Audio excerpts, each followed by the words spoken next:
Hello everyone, welcome to Defense Studies.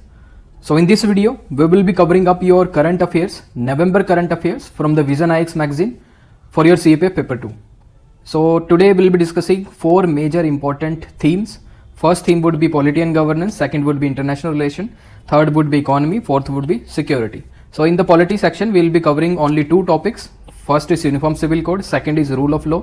From the international section, we will be covering ASEAN, geopolitics of food security, then we'll move on to China, India, Indian Ocean Regional Forum. Then we'll move on to Indo-Pacific Regional Dialogue.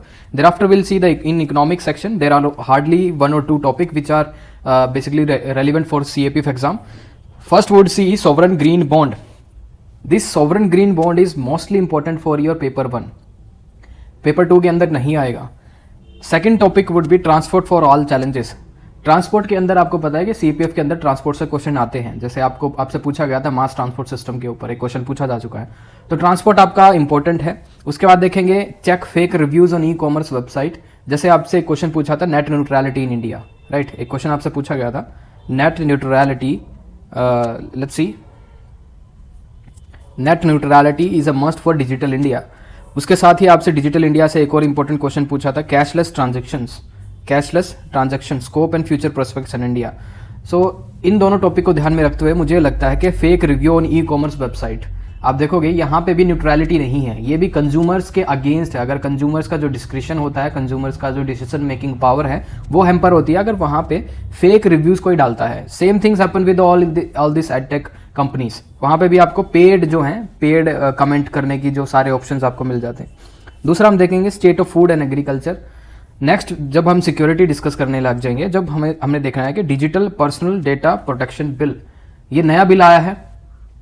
नए bill के अंदर बहुत सारी amendment है. Last time जो bill था उसको quash करके, तो ये नया digital personal data protection bill है. इसमें बहुत सारी इंप्रूवमेंट भी है पर इसको चैलेंज भी किया गया है. Next will C terrorism and money laundering. और इसके साथ ही छोटे छोटे आपके दो इंपॉर्टेंट कॉन्सेप्ट हैं. क्रिटिकल इंफॉर्मेशन इंफ्रास्ट्रक्चर क्या होता है, काउंटर रैंसम इनिशिएटिव क्या चलाया गया है. उसके बाद हम देखेंगे ब्लू बगिंग और high energy laser system. Then will see the space submersible platform for acoustic categorization and evaluation. So let's begin with the uniform civil code. Uniform civil code आपके एग्जाम में एक बार पूछा है. India needs, so uniform civil code is the need of the hour. ये आपका question आया है आर्ग्यूमेंट राइटिंग के अंदर सीएपीएफ पेपर 2 के अंदर, राइट. तो यूनिफॉर्म सिविल कोड है. आई विल नॉट डिक्टेट क्या है यूनिफॉर्म सिविल कोड. आपको हिस्टोरिकल बैकग्राउंड भी जानने की जरूरत नहीं है कि प्री इंडिपेंडेंस में क्या हुआ था, पोस्ट इंडिपेंडेंस में क्या हुआ था, ये कहीं पे नहीं लिख सकते आप. करंट की जो न्यूज़ है, करंट आप देखोगे एस्पेक्ट इसके अंदर क्या है, देश के अंदर क्या सेंटिमेंट्स है, क्या इसको माइनॉरिटी या फिर दूसरी जो कम्युनिटी है जिनको अगर किसी के दिमाग में थोड़ी अप्रीहेंशन है with respect to this bill, क्या इसको एक्सेप्ट करेंगी, क्या ये एक सही तरीका है यूनिफॉर्म सिविल कोड, क्या हमें इंप्लीमेंट करना चाहिए, कौन कौन सी स्टेट इनको लेके आप देख रहे होगे कि बिल लेके आ रही है यूनिफॉर्म सिविल कोड का. तो इस डिबेट पे आपको बात करनी है. इसकी pre independence and post independence की कोई सिग्निफिकेंस है नहीं, राइट. कुछ एक इंपॉर्टेंट चीज़ें जो आपको देखनी चाहिए, सुप्रीम कोर्ट ने क्या बोला, लॉ कमीशन ने क्या बोला, डिफरेंट कमीशन, और भी आप देखोगे कॉन्स्टिट्यूशन के अंदर क्या प्रोविजन है. तो तीन चीज़ें याद रखनी है, supreme court plus law commission plus constitution के अंदर क्या प्रोविजन है, खत्म, ठीक है. सबसे हम पहले देखते हैं यूनिफॉर्म सिविल कोड होता क्या है, ये डेफिनेशन है इसकी. Uniform civil code refer to same set of civil laws.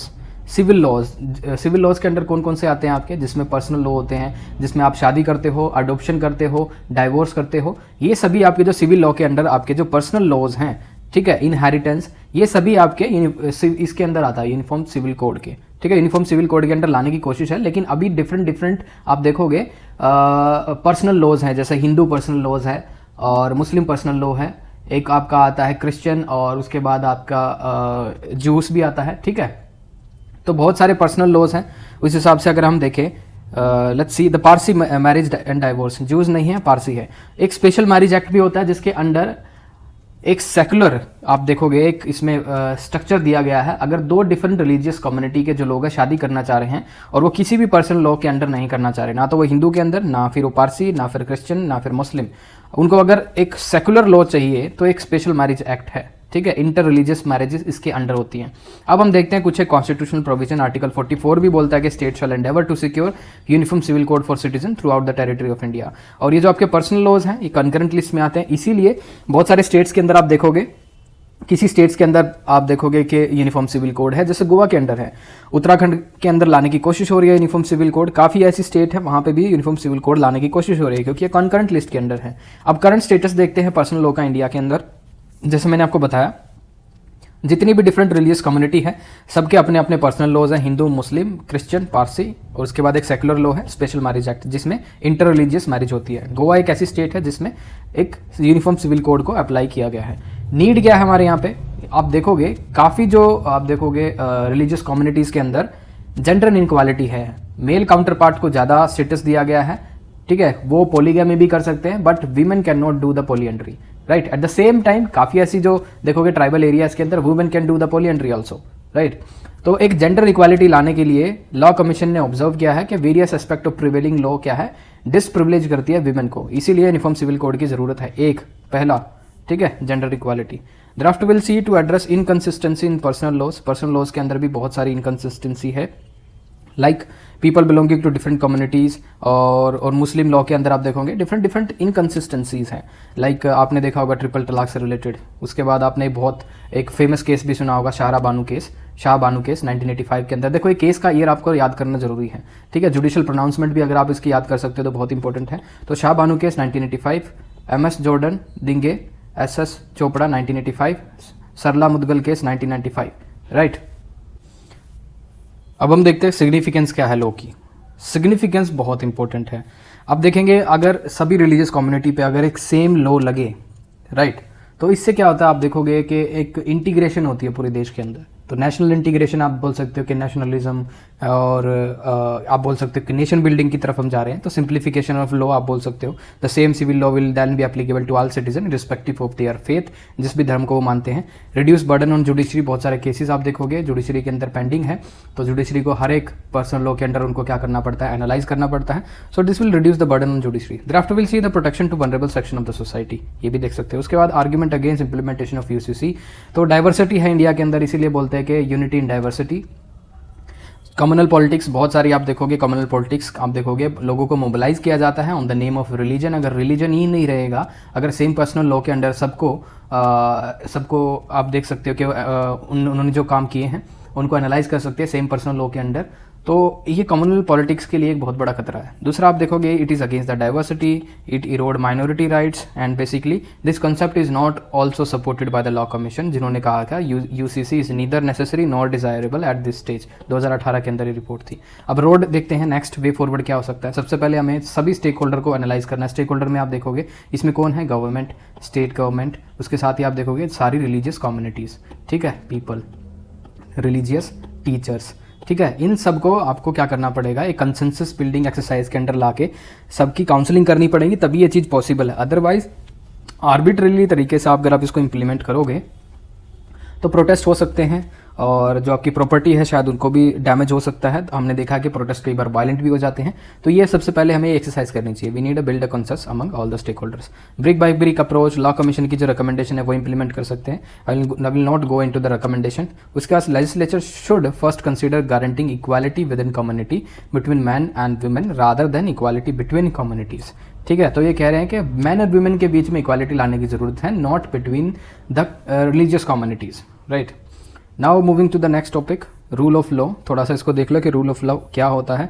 Police commissionerate system अगर आप पढ़ें, लेकिन ये इंटरव्यू के लिए इंपॉर्टेंट है। Police commissionerate system is very important for the interview. अगर आप इंटरव्यू के लिए अपीयर हो रहे हैं तो ये टॉपिक आपका इंपॉर्टेंट है, अदरवाइज CAPF पेपर 2 के अंदर ये नहीं आएगा।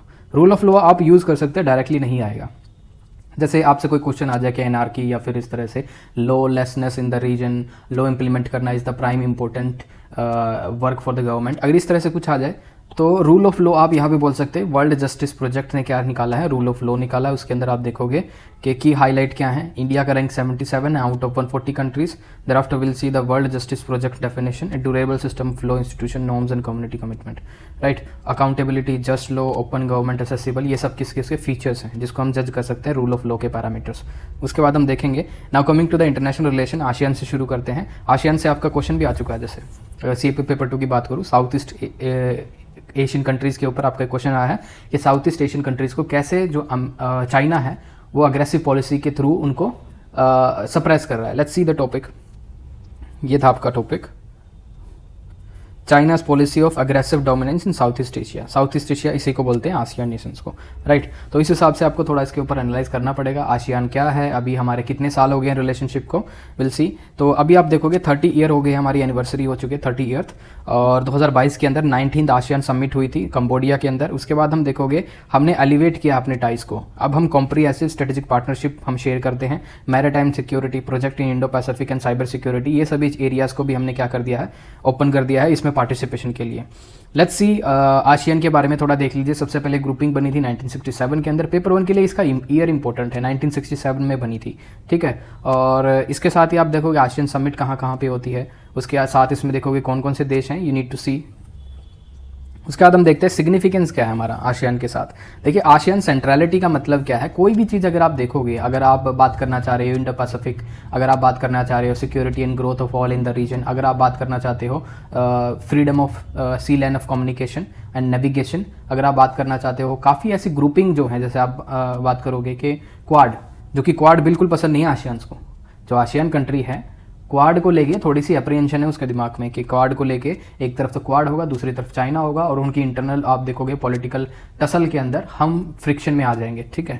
तो this idea was not basically popularised by the ASEAN nation. उसके बाद हम देखेंगे आसियान सेंट्रलिटी की बात है। आसियान सेंट्रलिटी की मतलब इंडिया की फॉरेन पॉलिसी आप देखोगे, जो भी उनके ऑब्जेक्टिव्स हैं फॉरेन पॉलिसी के अंदर, आप देखिए ASEAN is central to India's act east policy, Indo Pacific vision, Sagar. उसके बाद स्ट्रेटेजिक पार्टनरशिप में भी आप देखोगे 4 इंपॉर्टेंट कंट्रीज हैं आसियान की, कौन कौन सी, Indonesia, Malaysia, Singapore and Vietnam, right. उसके बाद हम देखते हैं connectivity and development of north east. उसलिए भी आप देखोगे नॉर्थ ईस्ट के डेवलपमेंट के लिए आसियान बहुत इंपॉर्टेंट रोल प्ले कर सकता है, क्योंकि एक छोटा सा कॉरिडोर है सिलीगुड़ी कॉरिडोर, तो वहाँ से अगर इंडिया को नॉर्थ ईस्ट पूरा एक्सेस करना है तो बहुत डिफिकल्ट है, इसीलिए आसियान नेशंस की हेल्प से नॉर्थ ईस्ट की कनेक्टिविटी को बढ़ा सकता है। उसके बाद हम देखेंगे इंडिया म्यांमार थाईलैंड हाईवे, हम इस रीजन को कनेक्ट करने के लिए India Myanmar Thailand trilateral highway बनाने की कोशिश है। कालाधन मल्टी मॉडल प्रोजेक्ट है जो आपका म्यांमार के ऊपर है। मल्टी मॉडल प्रोजेक्ट के मतलब आप शिप से पहले म्यांमार तक कार्गो जो भी आपको भेजना है शिपमेंट, उसके बाद रेलवे ट्रैक से, फिर आप रोड की मदद से आप अपने नॉर्थ ईस्ट के अंदर क्या भेज सकते हो, जो भी आपको शिपमेंट भेजनी है, ठीक है। मैरीटाइम एंगेजमेंट की बात करें तो हम एक्सरसाइज करते हैं कॉरपैट, सिम्बैक्स, ओके। उसके साथ पायरेसी और ड्रग ट्रैफिक हम इकट्ठा मिलकर रोक सकते हैं। मलक्कन स्टेट जो है, जहाँ पे 90% of the India's trade and it's energy sources कहाँ से जाती है, मलक्कन स्टेट से, ठीक है, इंडियन ओशियन रीजन, राइट। उसके बाद हम देखते हैं security, rule based security architecture for peaceful development in the region. जैसे हम बात कर सकते हैं यहाँ पे rule based security architecture. China भी बहुत बार चैलेंज करता है साउथ चाइना सी में, जो उसकी बोलता है कि टेरिटरी इतनी है कि आपके एरियाज भी उनसे क्या होते हैं, ओवरलैप होते हैं आसियान कंट्रीज़ के काफ़ी। तो इस हिसाब से आसियान नेशंस के बीच में और चाइना के बीच में हमेशा फ्लेयर अप होता है। तो सिक्योरिटी अगर हम बात करें तो दोनों आसियान और इंडिया, जो आसियान कंट्रीज और इंडिया हैं, उनके जो सिक्योरिटी इंटरेस्ट हैं वो ओवरलैप होते हैं। वो हमेशा बोलते हैं कि फ्रीडम ऑफ नेविगेशन होना चाहिए, सी लेवल ऑफ कम्युनिकेशन जो है वो ओपन रहनी चाहिए, और उसके साथ ही वो बोलते हैं कि कुछ एक छोटे छोटे जो आप चीज़ें भी देखोगे कि टेररिज्म को कैसे काउंटर करना चाहिए, violent extremism, transnational crimes, piracy, all this things कैसे हम काउंटर कर सकते हैं। इकोनॉमिक के लिए आप देखोगे इंडिया और आसियान के बीच में काफ़ी अच्छी ट्रेडिंग एंड इन्वेस्टमेंट पार्टनरशिप है। सप्लाई चेन इंटीग्रेशन की बात कर सकते हैं, जैसे कोविड के बाद से हमने देखा है कि सप्लाई चेन हमारा डिस्ट्रप्शन हुआ था। उसके बाद आप देखोगे सप्लाई चेन रेजिलियंट इनिशिएटिव किस किसने शुरू किया, इंडिया, जापान एंड ऑस्ट्रेलिया। तो इसी तरह क्या करना चाहते हैं, एक इंडिया, म्यांमार और थाईलैंड, ये भी एक सप्लाई चेन क्या नई शुरुआत करना चाहते हैं, ठीक है, which can counter China. Cultural connection बोल सकते हैं, हिंदुइज्म एंड बुद्धिज्म। उसके बाद वे फॉरवर्ड की अगर हम बात करें, कुछ एक एरिया है जहाँ पे इंडिया और चाइना के इंटरेस्ट जो है बहुत ज़्यादा कन्वर्ज होते हैं। जैसे आप बोलोगे रीजनल इंटरनेशनल इश्यूज़ पे, it is important for ASEAN and India to continue engaging each other to avoid misunderstanding in all this, right. So divergences in India and ASEAN relations, कुछ एक ऐसे आप देखोगे एरियाज हैं जहाँ पे दोनों सहमति नहीं रखते। कौन से हैं, चाइना के footprint in road by US, economic, project delays, quadrilateral. Quadrilateral जो है जो इंडिया का आप देखोगे one of the important informal grouping है, अभी तो इसको फॉर्मल बनाने की कोशिश हो रही है। तो ये ASEAN is not comfortable with the rise of the quad, right. उसके साथ आप देखोगे इकोनॉमिक में India has an unfavourable balance of trade with the ASEAN Nations, right. So way forward हो सकता है आपका building resilient supply chain, work collaboratively and building a goodwill. So this is all in this ASEAN. Next topic would see is geopolitics of food security. इसको लेके food security से आपसे एक question पूछा जा सकता है। आई एम हाईली बोल सकते हो कि इसमें कि I can predict Jio politics of food security, या फिर फूड सिक्योरिटी से आपका क्वेश्चन बन सकता है एग्रीकल्चर में अगर कोई क्वेश्चन पूछा तो इसके पीछे कॉन्टेक्स्ट देख लेना।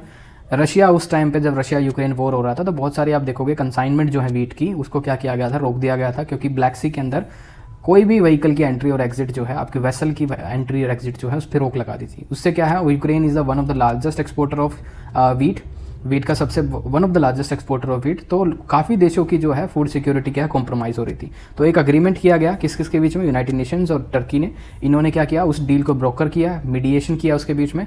तो इन्होंने बोला कि आप कुछ दिनों तक, ठीक है, 120 दिनों का पीरियड दिया गया जिसमें आप वीट की शिपमेंट को क्या कर सकते हो, दूसरी कंट्रीज तक भेज सकते हो, राइट। तो ये सभी आप देख लेना कौन कौन से पोर्ट हैं। पोर्ट को बताया कि कौन कौन से पोर्ट से आप भेज सकते हैं, ओडेसा और चर्नोमोर्स्क, इजुंकी, अजीब से नाम है, आप पढ़ लेना इनको।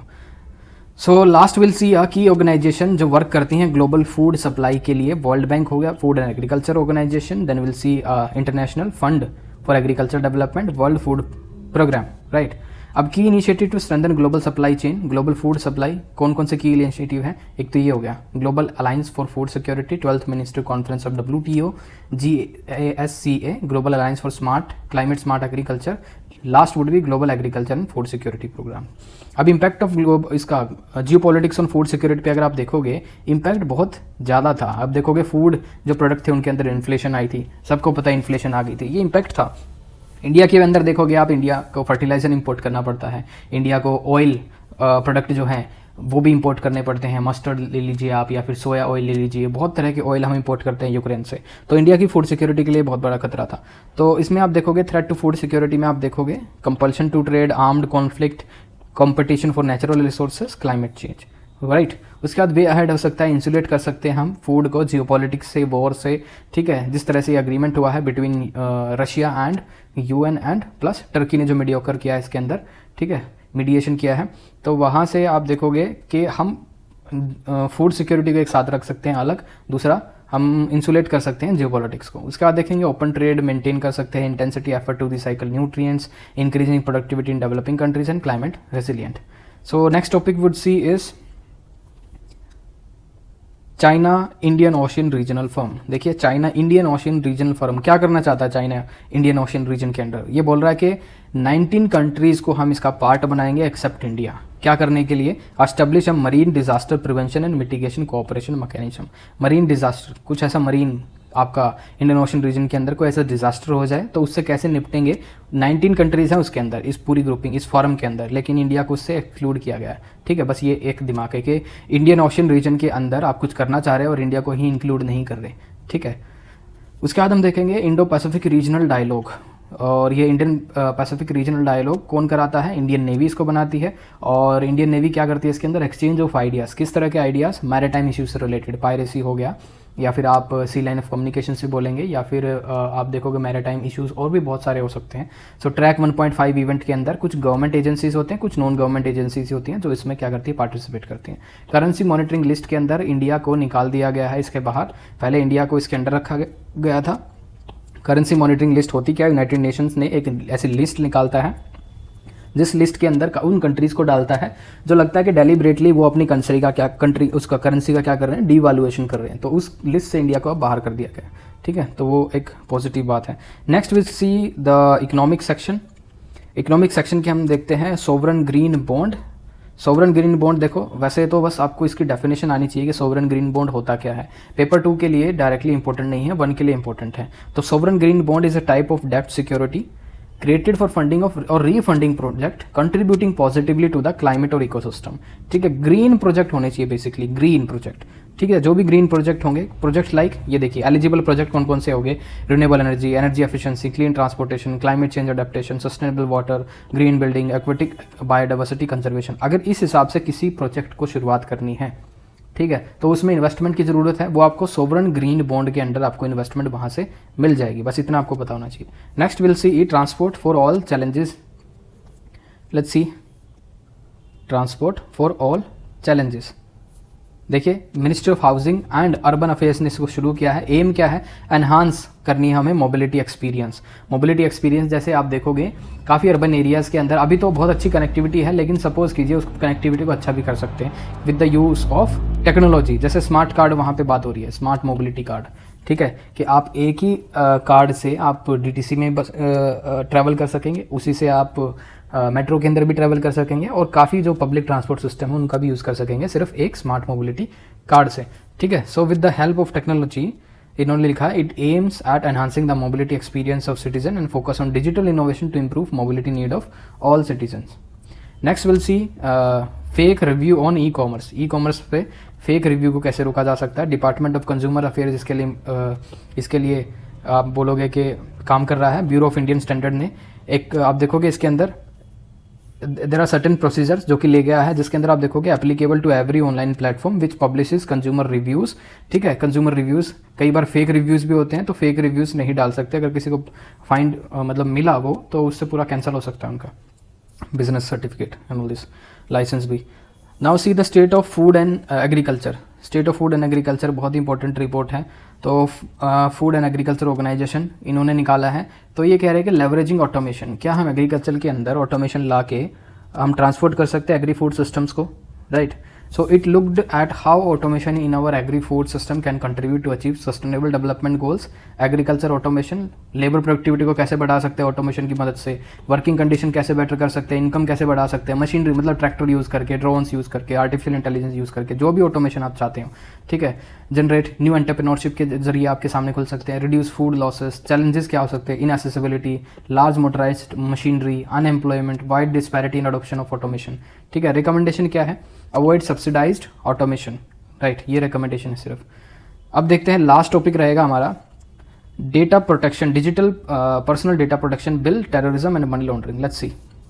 तो ministry of electronics and information technology इन्होंने निकाला है, कॉम्प्रिहेंसिव लीगल फ्रेमवर्क है। देखिए सबसे पहले आपका आया था first personal data protection bill 2018 के अंदर, जस्टिस श्री कृष्णा कमेटी इन्होंने रिकमेंडेशन थी 18 में आया था, 22 में इसको ड्रॉप कर दिया गया दोबारा से। फिर अब देखोगे कुछ चेंजेस इसमें दिए गए पर्सनल डेटा प्रोटेक्शन बिल के अंदर। ठीक है, और उसका नया नामकरण किया गया है digital personal data protection bill. ये इसके पीछे का पूरा बैकग्राउंड है, मैं इसको डिस्कस नहीं करूंगा। कुछ फीचर्स हैं जो इसके अंदर डाले हैं, नोटिस एंड कॉन्सेंट से लेके उसके बाद देखोगे ऑब्लिगेशन ऑफ डेटा फिड्यूशरीज, जो भी डेटा स्टोर करेंगे उनकी क्या ऑब्लिगेशन होगी, डिलीट करना पड़ेगा पर्सनल डेटा अगर वो क्या हो गया है, आप देखोगे रिडंडेंट हो गया या फिर कोई पार्टी चाहती है कि उसका जो पर्सनल डेटा है वो डिलीट होना चाहिए, ये आपको एडिशनल फीचर्स देने पड़ेंगे। उसके बाद एडिशनल ऑब्लिगेशन, और उसके बाद हम देखेंगे इंडिपेंडेंट डेटा ऑडिटर होना चाहिए, duties and right of data principals, और establishment of data protection board. इसमें आप देखोगे पेनल्टी लग सकती है, बोर्ड इस पर पेनल्टी लगा सकता है अगर किसी तरह से आपने इसका डेटा का मिसयूज़ किया। सिग्निफिकेंस ऑफ द बिल क्या हो सकता है, ये सभी चीज़ें इसमें डाल सकते हो। अब case Puttaswamy case right to privacy से रिलेटेड है, राइट। उसके साथ देखोगे क्या क्या कंसर्न्स हैं इसके साथ, इट्स लैक्स टाइमलाइन, कोई टाइमलाइन नहीं है प्रॉपर टाइमलाइन, जिसमें जो ऑब्लिगेशन है फिड्यूसरीज के ऊपर, जो डेटा फिड्यूसरीज हैं उनको अपनी ऑब्लिगेशन फुलफिल करनी पड़ेगी, ये एक टाइमलाइन है इसके अंदर। ठीक है, उसका deadline for deleting personal data, इसमें भी कोई डेडलाइन नहीं है, राइट। उसके साथ हम देखें data protection law in other geographies, international example ले सकते हैं। सबसे इंपॉर्टेंट एग्जांपल है GDPR, EU मॉडल का जनरल डेटा प्रोटेक्शन रूल। ठीक है, बहुत इंपॉर्टेंट है और काफ़ी बार पूछा भी गया ये। अब US मॉडल देख लीजिए, चाइना मॉडल देख लीजिए, और कंक्लूजन ये है इसके अंदर कि we can expect that several provision of law will be given teeth and operationalized by subordinate legislation, right. Now coming to the next topic आपका terrorism and money laundering. Terrorism और money laundering, ministry of home affairs ने third ministerial counter financing of terrorism के ऊपर एक क्या की है, एक बहुत इंपॉर्टेंट कॉन्फ्रेंस की है, नो मनी फॉर टेरर को लेके। इससे पहले जो कॉन्फ्रेंस थी वो कहाँ पे हुई थी, that basically was done in the France. ठीक है, नहीं ऑस्ट्रेलिया के अंदर 2019 के अंदर। ठीक है, 2019 के अंदर हुई थी। फिर बाद में क्या हुआ, बाद में जब कोविड आ गया तो इसको क्या किया, स्टॉप किया गया 2-3 साल के लिए। 2022 में फिर डायरेक्टली इंडिया के अंदर हुई है, न्यू दिल्ली के अंदर। इंपॉर्टेंट है, फ्रांस गवर्नमेंट का इनिशिएटिव है। मनी लॉन्ड्रिंग साइकिल आपको पता होना चाहिए क्या है। टेररिज्म और मनी लॉन्ड्रिंग के अंदर उन्होंने बताया लिंकेजेस क्या है, कैसे सिम्बायोटिक रिलेशनशिप है, कहाँ पे डिस्टिंक्शन है।